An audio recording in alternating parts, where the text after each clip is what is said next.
하나님 말씀 함께 보겠습니다. 요한복음 1장 14절 말씀입니다. 신약성경 142면에 있는 요한복음 1장 14절의 말씀입니다.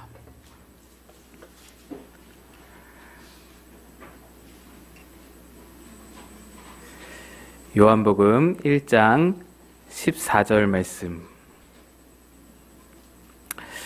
우리 함께 합독하여 읽겠습니다. 시작. 말씀이 육신이 되어 우리 가운데 거하심에 우리가 그의 영광을 보니 아버지의 독생자의 영광이요 은혜와 진리가 충만하더라. 아멘. 기도합니다.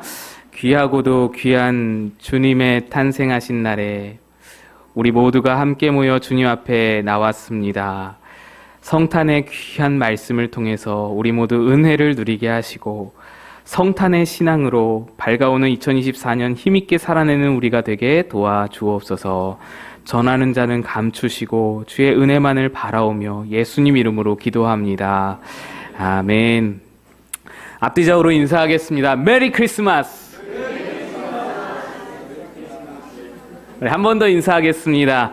자주 보니 더욱 좋습니다. 너무 좋습니다. 오늘 여러분 모두 다 기쁜 성탄, 위로의 성탄, 평강의 성탄 되시기를 주님의 이름으로 다시 한번 축복드립니다. 제가 몇 년 전에 남산에 올라가서 발 아래 펼쳐진 도시의 광경을 내려다본 일이 있습니다. 남산이 특별하다 느꼈던 것은 다른 산들은 산에 올라가면은 산세가 크거나 주변이 모두 다 산으로 둘러싸여 있어가지고 정상에 올라서 아래를 내려다 봐도 나무들 뿐이고 그냥 초록빛 뿐인데 마을이라고 해봐야 저 멀리 조금 보이는 정도인데 남산은 바로 그 아래에 내려다보면 정말로 바로 아래 도로가 있고 차가 지나다니는 것을 볼 수가 있다는 것이죠. 저는 그렇게 높은 곳에서 도심을 이렇게 내려다보는 것을 좋아하는 것 같아요. 그래서 높은 곳에서 이렇게 한동안 쳐다보고 있었던 적이 있는데 높은 곳이 오를 일이 별로 없다 보니까 자주 하지는 못하지만 기회가 되면 그렇게 한 번씩 꼭 내려다봅니다. 왜 그러냐면 거기서 하나님의 시선을 느껴보고 싶기 때문이에요. 그렇게 내려다보면 성냥감만한 빌딩들, 또 그 사이를 막 바쁘게 오가는 개미만한 자동차들, 그리고 정말 미생물만한 사람들, 뭐가 그렇게 바쁜지, 정말 뭐가 그렇게 중요한지 막 바쁘게 오가는 것을 보고 있는 것이죠. 그 광경을 물끄러미 보고 있으면 내가 그 아래에서 봤던 그 대단해 보이던 건물들, 어떤 건물이 높으냐, 어떤 건물이 더 높으냐, 어떤 건물이 리버뷰냐, 어떤 건물이 마운틴뷰냐, 몇 평이고 몇 층이냐, 이렇게 중요하게 논하던 것들 위에서 내려다보니 다 고만고만하고 다 똑같고 성냥갑들이 다닥다닥 붙어가지고 복잡하게 붙어있을 뿐 별 차이가 없어 보이는 것이죠. 또 아래에서 봤을 때에는 그렇게 중요하던 차는, 이 차는 얼마짜리고 무슨 브랜드고 저 차는 오래된 허름한 차이고 서로 막 비교하면서 그렇게 중요하게 느껴지던 승차감이 어떻고 이 기능이 어떻고 그렇게 중요하던 것들이 이 위에서 내려다보면 정말 하나도 구분이 안 돼요. 브랜드가 뭐고 차의 크기가 뭡니까? 하나도 구분이 안 돼요. 조금 통통한 개미와 조금 작은 개미, 그 차이밖에 없으면 다 개미로 보이는 겁니다. 아래서 봤을 때 옷이며 가방이며 시계며 신발이며 어떤 명품 브랜드이고 어떤 얼굴이 어떻고 어디를 깎았고 어디를 늘렸고 피부가 어떻고 헤어스타일이 어떤지 그게 그렇게 눈에 띄더라고요. 그게 그렇게 비교가 되더라고요. 그런데 그 모든 것들이 위에서 바라보면 내가 도대체 그것들을 왜 신경 쓰며 살았는가 할 정도로 아무것도 보이지가 않는 겁니다. 그냥 하나의 점인 거예요.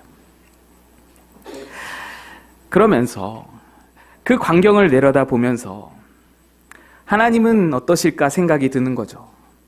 하나님이 나를 보실 때에는 과연 어떠실까? 하나님이 나를 보실 때에도 과연 그러실까? 하나님은 이 넓은 세상을 한눈에 다 담으실 텐데 그 하나님, 넓으신 하나님, 모든 것을 보시는 하나님이 나를 볼 때는 나는 과연 어떨까?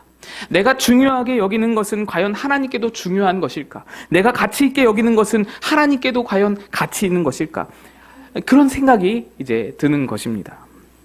물론 하나님은 내가 중요하게 여기는 것들, 내가 예쁘게 보이려고 입는 옷들, 뭐 그런 거 크게 관심이 없으실 것 같습니다. 그래서 때때로 우리가 느끼는 하나님은 하나님이 좀 멀게 느껴진다라고 느끼는 것 같습니다. 내가 좋아하는 거 하나님 별로 관심이 없어 보이고, 또 하나님이 좋아하는 거 내가 별로 관심이 없고, 뭔가 나랑 맞지 않는 분으로 느껴지고, 그저 전능하고 위대하고 사람과는 완전히 차원이 다르신 멀리 계신 분, 저 멀리 하늘에서 큰 일을 이루시며 이 세계를 막 주관하시고 운행하시는데 어쨌든 나와는 좀 차원이 달라서 저 멀리에 계신 분, 그래서 내 생각, 내 관심사, 내가 좋아하는 거 잘 모르시는 그 멀리 계신 분, 큰일 하시는 분, 이렇게 느껴진다는 것이죠. 그런데 어느 순간 제가 말씀을 보면서 하나님이 우리를 바라보시는 마음이 제가 남산에서 세상을 바라보는 마음과는 완전히 결이 다르다는 것을 느꼈습니다.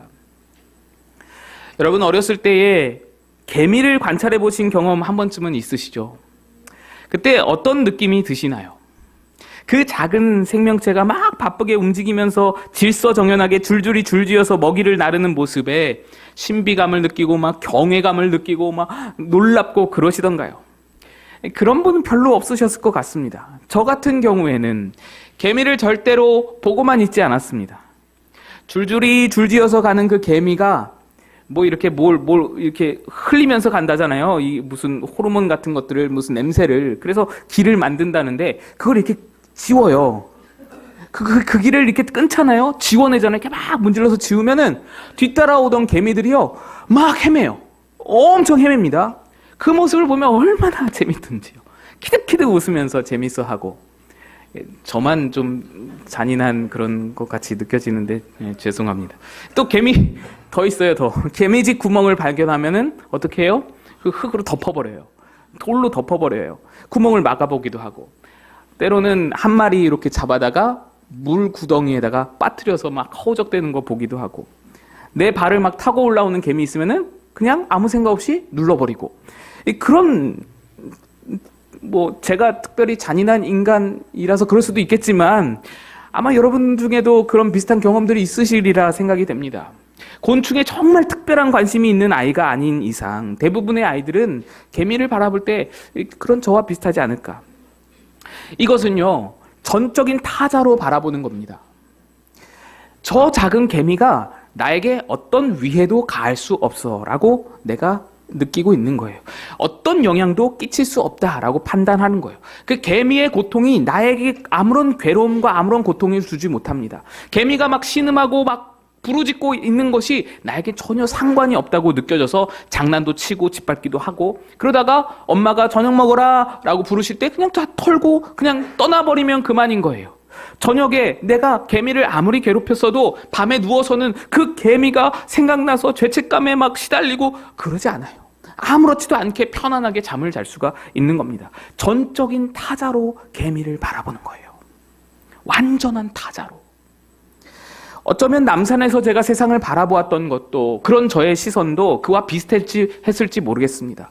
저 좁은 서울 바닥에 뭐가 그렇게 중요하다고 복잡거리면서 사는지, 뭐가 그렇게 바쁘다고 아웅다웅거리면서 사는지 다 헛되게 보이고 다 쓸데없어 보이고 어쩌면 멀찌감치 서서 타자로 바라봤기 때문에 그랬을지도 모르겠다 싶습니다. 그러면 하나님의 시선은 어땠을까요? 제임스 어윈이라는 우주 비행사가 있습니다. 그는 아폴로 15호를 타고 인류 역사상 4번째로 달에 착륙했던 우주인입니다. 달에서 모든 임무를 다 마치고 우주선을 타고 달에서 이제 지구로 출발을 합니다. 근데 그때 놀라운 일이 그에게 벌어졌어요. 우주선 창문 너머로 축구공만한 지구가 딱 보이는 거예요. 여러분, 지구가 축구공만한 것을 보았을 때 어떤 느낌이겠습니까? 이 지구를 보는 순간에 이 어윈은 요한복음 3장 16절이 갑자기 떠올랐어요.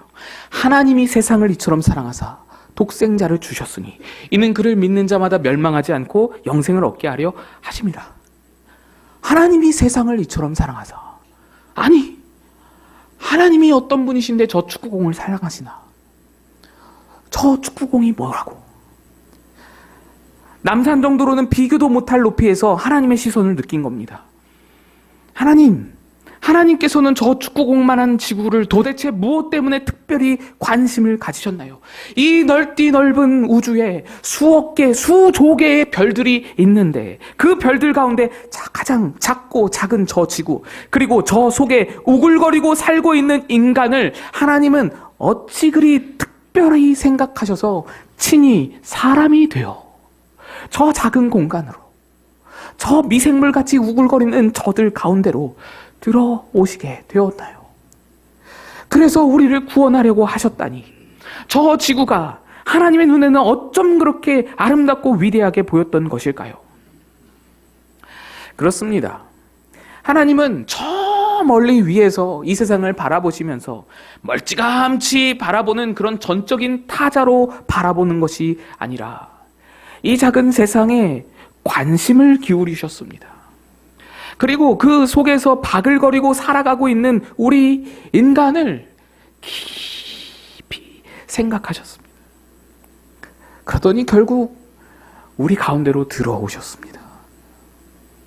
우리는 간혹 개미에게 관심 있는 사람을 볼 수 있습니다. 관심이 너무 많아서 개미를 연구하고 개미를 사랑하고 개미에 빠져서 시간 가는 줄 모르고 개미를 관찰하는 사람들 볼 수 있습니다. 그런데 그렇다고 해서 간혹 개미를 사랑하게 된 사람은 있을 수 있어도 개미가 너무너무 사랑스러워서 너무너무 개미를 좋아해서 친히 개미가 되겠다고 하는 사람이거나, 내가 개미들 가운데서 살겠다고 하는 사람이거나, 개미랑 함께 집을 짓고 살겠다고 하는 사람, 개미를 위해서 목숨을 내어주겠다고 하는 사람, 혹시 여러분 들어본 일 있으신가요? 하나님은 그 일을 행하신 겁니다. 하나님은 우리를 절대로 전적인 타자로 바라보지 않으세요.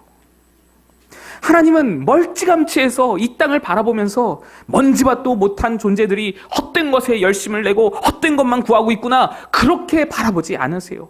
혀를 끌끌 차면서 너희들 왜 그렇게 헛되게 사니? 라고 꾸질하지 않으세요. 그 증거가 바로 성육신입니다. 말씀이 육신이 되어 우리 가운데 거하심에 우리가 그의 영광을 보니 아버지의 독생자의 영광이요 은혜가 진리가 충만하더라. 하나님은 우리에게 깊은 관심을 가지시고 우리가 뭘 느끼는지, 우리가 무엇에 연약한지, 우리가 왜 슬퍼하는지, 우리가 무엇을 힘들어하는지 함께 공감하시고 함께 느끼셔서 더 잘 이해하시고 더 가까이 나아오시려고, 그래서 우리 가운데 들어오셨습니다. 우리를 지으신 창조주, 우주보다 크신 하나님께서 우주의 공간을 뚫고 작은 지구로 들어오셨습니다. 시간을 지으신 하나님, 시간을 초월하여 존재하시는 과거와 현재와 미래를 한꺼번에 보실 수 있는 그 하나님께서 억겁의 시간을 뚫고 시간 속으로 들어오셔서 우리에게 오신 겁니다. 시간의 제약을 받으면서. 부족함이 없으신 하나님께서 부족함과 결핍의 세상 한복판에 찾아오셨고, 거룩하신 하나님께서 죄악된 세상 한중간에 들어오셨습니다. 그는 시공을 초월하여 무소부지하셨던 하나님이시나 작은 아기, 너무나 연약해 보이는 그 작은 아기의 몸 안에 갇혀서 시공간의 제약을 받게 되셨고, 우주에 충만하셔서 편재하시던 하나님이 몇 시간 동안 두 발로 걸어가야 할, 그래야 겨우 목적지에 도착할 수 있는 그런 아주 연약한 존재가 친히 되신 것입니다. 모든 것을 아시는 하나님인, 전지전능하신 하나님이신데 아람어를 한자 한자, 엄마, 아빠, 한자 한자 떠듬떠듬 배워야 하는 한정된 두뇌로 바뀌게 된 것입니다. 창조주가, 조물주가 피조물이 된 것입니다. 물질을 만드신 이가 그 물질의 형태를 취하신 겁니다. 화가가 자기가 그린 그림의 한 점이 된 것입니다. 조각가가 자기가 조각한 조각의 한 일부가 된 것입니다. 티끌이 된 것입니다. 음악가가 자기가 작곡한 그 음악의 한 음표가 된 것입니다. 인간이 개미를 사랑한다고 개미가 되는 것보다, 그것보다 훨씬 더 크고 놀라운 일이 실제로 우리에게 일어난 것입니다. 어째서요? 하나님이 왜 그러셨답니까? 그토록 우리에게 관심이 있으시고, 여러분 한 사람 한 사람 우리를 사랑해서입니다. 히브리서 4장 15절 말씀입니다. 우리에게 있는 대제사장은 우리의 연약함을 동정하지 못하실 이가 아니요 모든 일에 우리와 똑같이 시험을 받으신 이로되 죄는 없으시니라. 그분은 우리와 똑같이 삶을 사셨습니다. 우리가 흘리는 눈물을 자기도 담아 보기를 원했습니다. 그 눈에 자기도 담아서 흘려보기를 원하셨습니다. 그 눈물이 어떤 의미인지, 그 눈물의 맛이 어떤지, 그 눈물을 흘릴 때 그 감정이 어떤지 본인도, 예수님도 겪어보기를 원하셨습니다. 우리가 느끼는 고통을 함께 나누길 원하셨고, 우리가 피곤한 거, 우리가 슬픈 거, 우리가 힘든 거, 우리가 아픈 거를 다 경험해보기를 원하셨습니다. 우리가 무서워하고 두려워하는 것, 하나님이신 예수님이 친히 알고자 이 땅에 오신 것입니다. 얼마 전에 주일 설교에서 개그맨 이성미 권사님의 이야기를 드린 적이 있었죠. 이성미 권사님의 또 다른 일화가 있습니다. 슈퍼스타 K라는 오디션 프로그램에서 우승을 하면서 세상에 이름을 알린 울랄라 세션, 아마 젊은 분들은 한 번쯤 들어보셨을 텐데, 그 울랄라 세션의 리더를 맡았던 임윤택이라는 가수가 있었습니다. 그는 한때 교회를 열심히 다녔지만 음악에 매진하면서 교회를 멀리하다가 그만 위암 말기 진단을 받고는 병상에 누워 있었습니다. 이때 이성미 권사님과 탤런트 김자옥 권사님이 함께 그를 신방 갔습니다. 두 권사님이 임윤택 씨를 처음 보는 거예요. 처음 보는데 이제 낯설지만 친해지고, 그 다음에 함께 복음도 또 교회의 그런 어떤 예배로도 이끌기 위해서 함께 가서 기도해주고, 그리고 하나님을 의지하며 살자고 위로하는데, 김자옥 권사님은 여러분 아시다시피 대장암을 겪어봤잖아요. 지금은 돌아가셨지만 대장암을 겪어본 자이기 때문에 병상의 임윤택 씨와 말이 너무 잘 통하더라는 거예요. 김자옥 권사님은 임윤택 씨의 그 아픔과 고통을 너무너무 잘 아는 거예요. 그런데 이성미 권사님은 암을 겪어보지 못했으니까 그렇게 서로 잘 통하는 두 사람을 바라만 볼 뿐 암을 겪어보지 못해서 아무 말도 해줄 수가 없었더라는 겁니다. 신방을 마치고 돌아오면서 이 이성미 권사님이 기도를 시작했습니다. 그게 어떤 기도냐? 하나님, 나 암 걸리게 해주세요. 암이 걸린 사람들끼리 저렇게 잘 통한다는데, 저렇게 암이 걸린 사람들끼리 저렇게 잘 이해하는데, 내가 암이 안 걸려서 윤택이의 마음을 알 수가 없습니다. 하나님, 100일 된 딸아이가 있어요. 윤택이에게는 100일 된 딸아이가 있어요. 100일 된 딸아이의 아빠 윤택이는 꼭 살려주시고, 저는 데려가셔도 상관없잖아요. 애들 다 키웠고, 저는 지금 살 만큼 살아서 괜찮아요. 하나님, 내게 암을 주세요. 나 데려가세요. 윤택이는 꼭 살려주세요. 마치 모세가 백성들을 위해서 기도하면서 자기는 생명책에서 지워달라고 기도했던 것처럼 그렇게 이성미 권사님이 기도한 것입니다. 그렇게 꾸준히 기도하던 차에 이성미 권사님은 실제로 유방암 진단을 받게 됐습니다. 암 진단을 받자마자 임윤택 씨에게 문자를 보낸 거예요. 윤택아, 나도 암이래. 나도 너하고 친구가 됐어. 암 친구 반가워. 임윤택 씨가 놀란 거예요. 의아한 거예요. 아니, 권사님 괜찮으세요? 괜찮으세요라는 말은 제정신이세요? 라는 말입니다. 근데 이성미 권사님이 안 괜찮을 게 뭐가 있어. 이제 너랑 정말로 마음을 터놓고 얘기할 수 있게 됐잖아. 이성미 권사님은 진심으로 기뻐했다고 고백합니다. 어떻게 그럴 수 있냐고, 어떻게 암이 기쁘냐고 묻는 사람들이 있었지만 이성미 권사님은 그 정도로 임윤택 씨를 향한 마음이 간절하고 관심이 깊었기에 정말로 기뻤다고 말합니다. 그 후로 함께 수술 얘기하고, 함께 방사선 얘기하고, 함께 항암 치료 얘기하면서 임윤택 씨와 급속도로 친해질 수 있었고, 임윤택 씨도 이성미 권사님을 많이 의지하면서 많은 큰 위로를 받았다고 합니다. 이후에 임윤택 성도는 먼저 하나님 품에 안겼습니다. 권사님은 이때 하나님께 원망을 많이 했어요. 저 어린 아이 두고서 저 아빠를 먼저 데려가면 어떡하냐고. 나를 데려가시라니까 왜 그렇게 안 하시고 그렇게 하나님 그를 먼저 데려갈 수 있냐고. 그런데 이성미 권사님이 임종하신 임윤택 성도를 바라보는 순간 그 모든 원망이 사라졌답니다. 임윤택 씨가 웃고 있었다는 거예요. 예수님의 우리 가운데 오심이 이러합니다. 예수님은 암 환자를 이해하기 위해 암이 걸리는 것보다 더 큰 희생과 더 큰 포기를 이루셨습니다. 우리를 알기 원해서, 우리를 더 가까워지기 원해서, 그분이 궁궐이 아닌, 그렇다고 평범한 가정집도 아닌 말구유에 누우신 이유가 무엇입니까? 그가 제사장 가정이 아닌, 부유한 상인의 집이 아닌, 천대받는 나사렛 사람 가난한 목수의 가정에 오신 이유가 무엇입니까? 쉬운 사람이 되기 위해서예요. 쉬운 사람. 만나기 쉽고 찾아오기 쉬운 사람. 누구라도 가까이 갈 수 있는 사람이요. 궁궐에서 나면 서민들은 쳐다도 못 보잖아요. 그거 어떻게 가까이 갑니까? 그거 어떻게 그들에게 구원이 될 수 있습니까?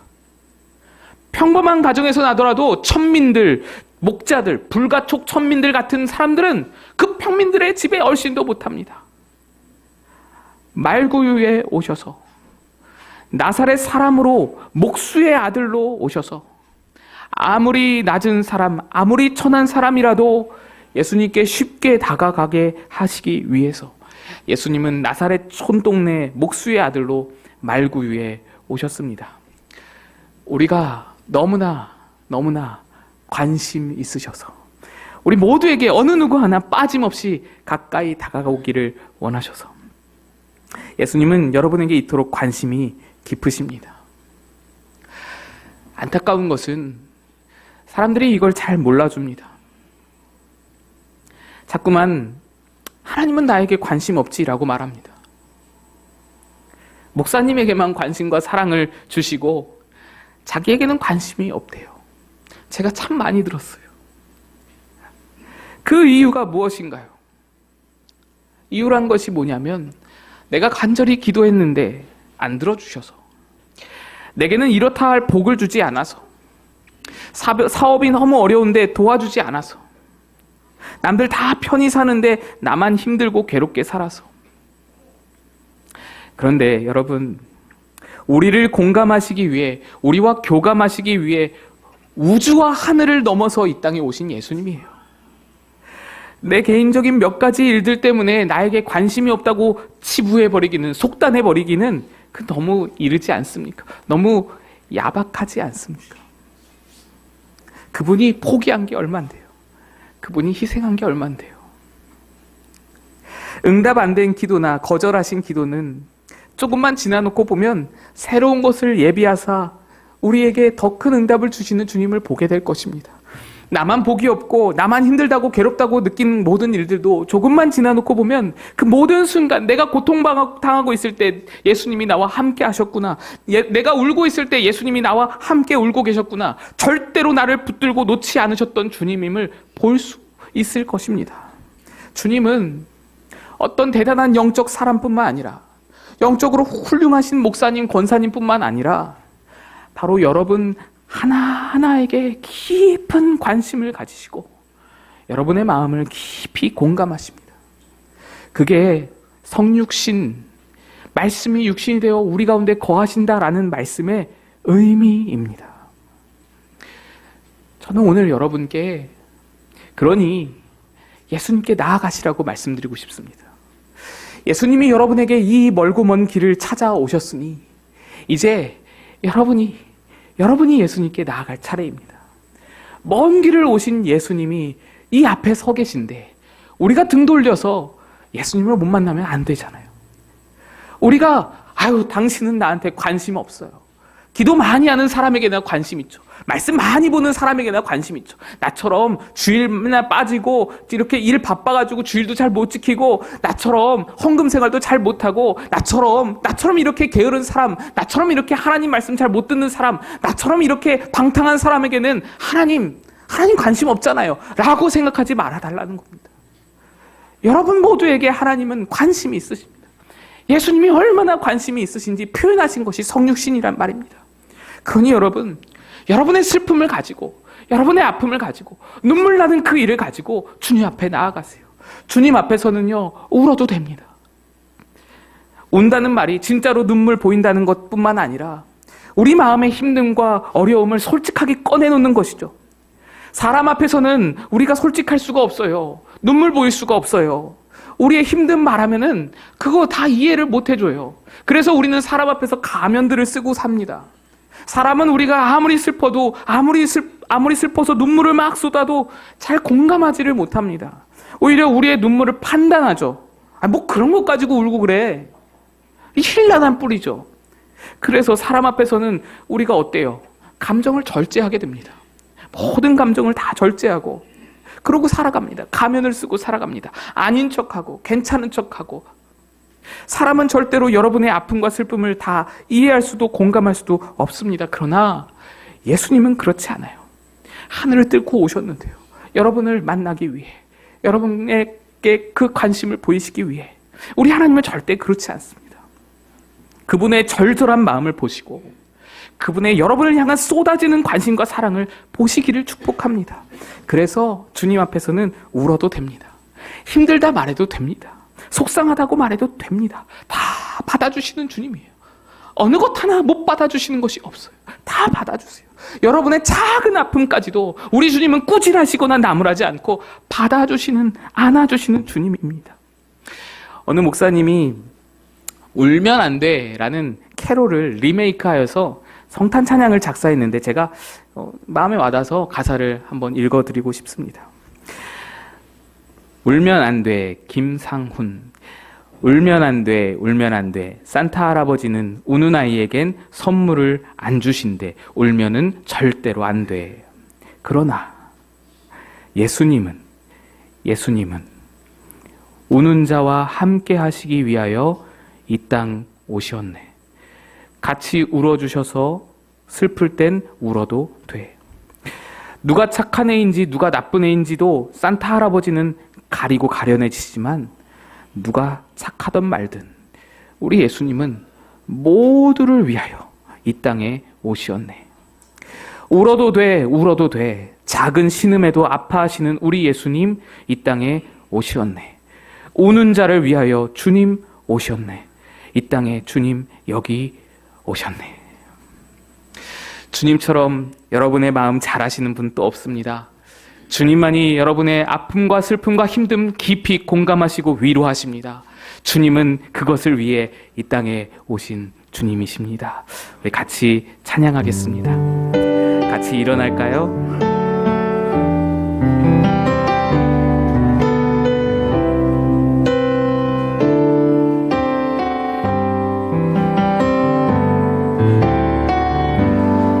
주님과 같이 내 마음 만지는 분은 없네. 오랜 세월 찾아 난 알았네. 내겐 주밖에 없네. 주님과 같이 주님과 같이 내 마음 망치는 분은 없네. 오랜 세월 찾아 난 알았네. 내겐 주밖에 없네. 주잡이 강같이 주잡이 강같이 흐르고 주 손길 치료하네.